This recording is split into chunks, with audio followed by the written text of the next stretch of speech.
सेविका, वर्षा होने को है। तुम एक काम क्यों नहीं करती?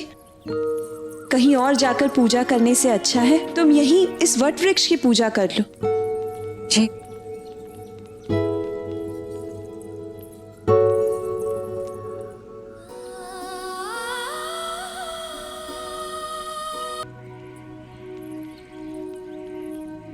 इतने वर्षों में अपने एकाकीपन का दुख मनाती रही।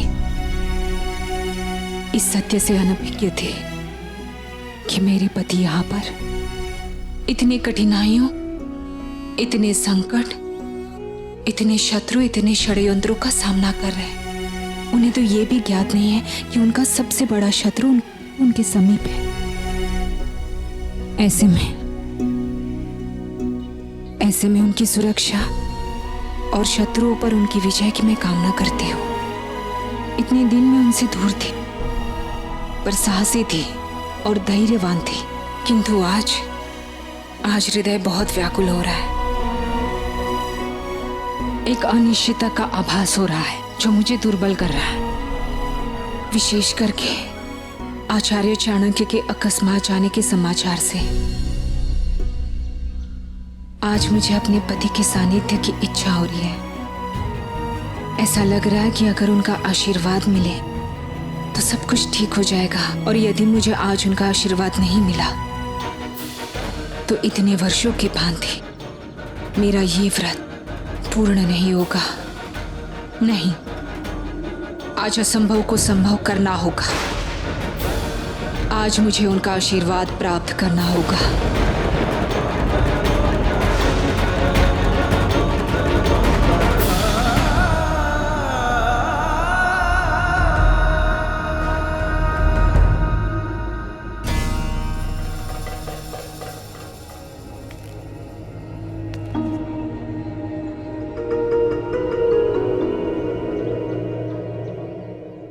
मगध की चतुरांगिनी सेना के 4 अंग हैं: अश्व, हाथी, रथ और पथ सैनिक।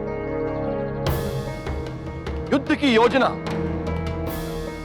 इन्हीं चतुरंगों को ध्यान में रखकर की जाती है।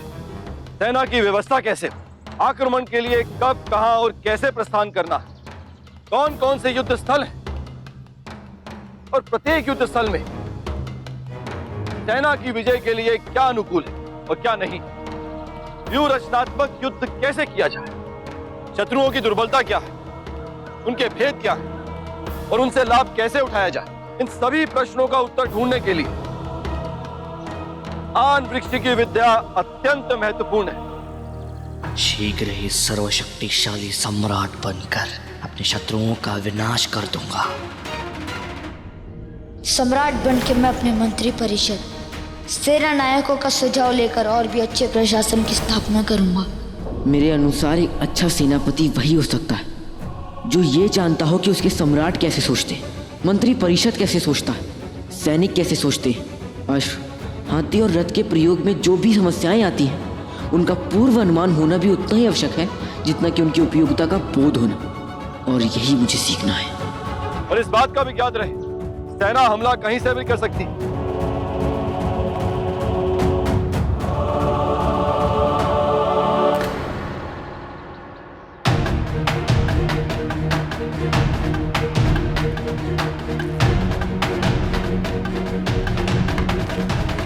कहीं आचार्य चाणक्य के बारे में तो नहीं, कहीं वो वापस तो नहीं आ गए।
क्षमा करिए, मैं आपका पीछा करते करते यहाँ तक आ गया।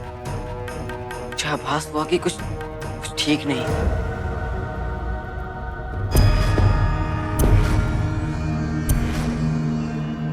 वो आभास इस प्रकार यथार्थ में परिवर्तित हो जाएगा, इसकी तो कल्पना भी नहीं की थी मैंने। आचार्य, ये सब क्या हो रहा है? कौन है ये लोग? किसने किया ये सब?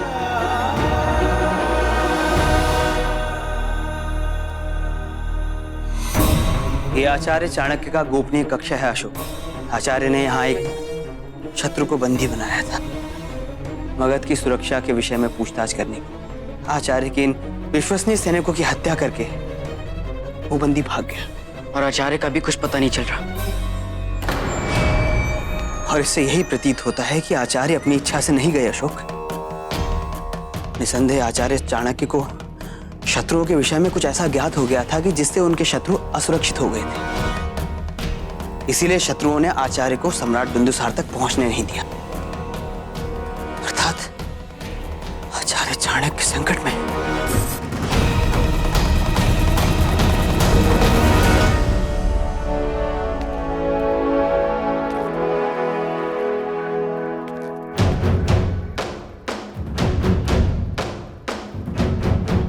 क्या वो बंदी एक बालक था? उसके पदचिन्ह देखकर तो ऐसे ही प्रतीत हो रहा है। और या फिर वो वामन था। बिल्कुल ठीक पहचाना तुमने अशोक।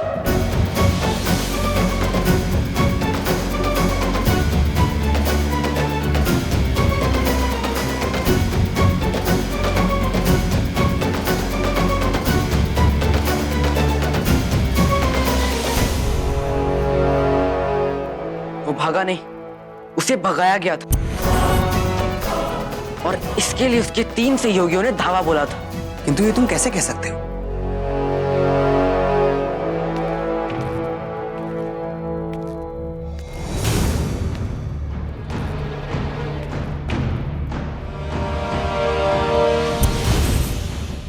किसी ने द्वार खटखटाया होगा, जिससे सब चौकन्ने हो गए होंगे। द्वार पे किसी को ना पाकर ये वाला रक्षक चकित हो गया होगा। फिर एक ध्वनि हुई होगी और उसने पीछे देखा होगा। वहां कोई रहा होगा और इससे पहले कि रक्षक कुछ कर पाता, आक्रमणकारी ने उस दिशा से उस पर प्रहार किया। इसलिए इस रक्षक का मुंह उस दिशा की ओर मुड़ा हुआ पाया गया। 3 प्रकार के शस्त्रों का प्रयोग हुआ है और इससे यही प्रतीत होता है कि वो भी 3 थे।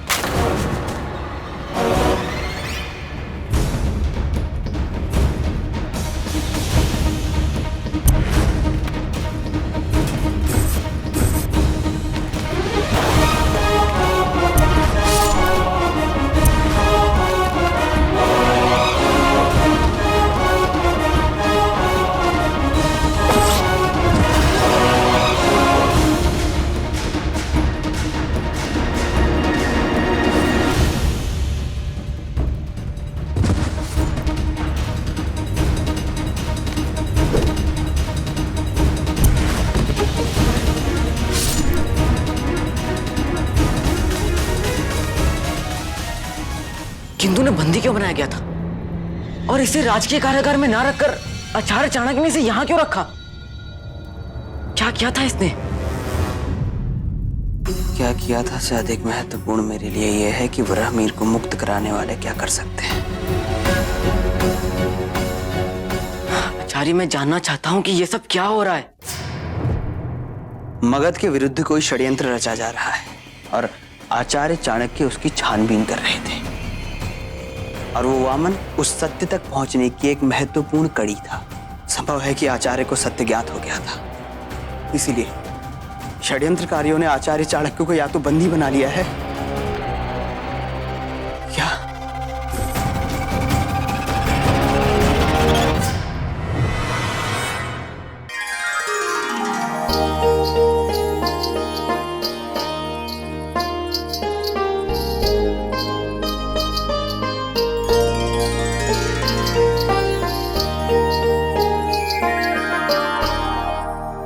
पहली बार राजकुमार जस्टिन के लिए व्रत रखा है, इसलिए मैंने उन्हें यही बुलाने की व्यवस्था कर दी है ताकि वो यहाँ आकर तुम्हें आशीर्वाद दे और तुम्हारा व्रत पूर्ण हो। धन्यवाद महारानी। मुझे प्रसन्नता है कि आप सबके सहयोग से आप सबके साथ ये व्रत करने का अवसर मुझे प्राप्त हुआ। अब आप सबके सामने ही राजकुमार जस्टिन मुझे आशीर्वाद भी देंगे। ये मेरे लिए बड़े सौभाग्य की बात। मैंने उनकी लंबी आयु की कामना की है। आज कह लो अग्निशिखा जो भी तुम्हें कहना है, लेकिन हम भी तुम्हें इसका जवाब ऐसा देंगे कि तुम हमेशा याद रखो। आज के दिन हर पत्नी इस प्रतीक्षा में रहती है कि कब उसे उसके स्वामी का आशीर्वाद मिलेगा, क्योंकि इस आशीर्वाद में जो सुख, जिस शांति, जिस सुरक्षा की अनुभूति होती है वो अद्भुत है। सम्राट कब आएंगे और क्या आज मुझे उनका आशीर्वाद मिलेगा? ये तूफान उस तूफान के आगे कुछ नहीं जो इस वक्त हमारे अंदर उठ रहा है।